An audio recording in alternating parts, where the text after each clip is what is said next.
কাজের সময় কে এসএমএস দিচ্ছে? ধ্যাৎ। আবারও 1 কেজি আলু, 1 কেজি আটা, 1 কেজি চিনি, এগুলো অফিস থেকে আসার সময় নিয়ে আসবে। আর তানিয়া তোমাকে দেখা করতে বলেছে। তানিয়াটা কি? হ্যালো, হ্যাঁ তানিয়াটা কি? না কেউ না, তুমি মেসেজটা পড়েছো কিনা সেটাই নিশ্চিত হলাম। ও আচ্ছা আচ্ছা আচ্ছা, আমি তো আবার ভাবলাম আমি তো সোনিয়ার সাথে আছি। তানিয়াটা আবার কি? এই সোনিয়াকে, এই তুমি কোথায় আছো?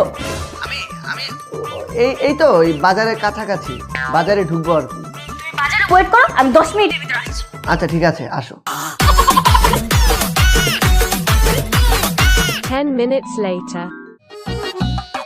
এই আমি তো বাজারে, তুমি কই? আমি তো অফিসে। এবার বাজার থেকে তোমার যা যা দরকার সবকিছু কিনে নাও।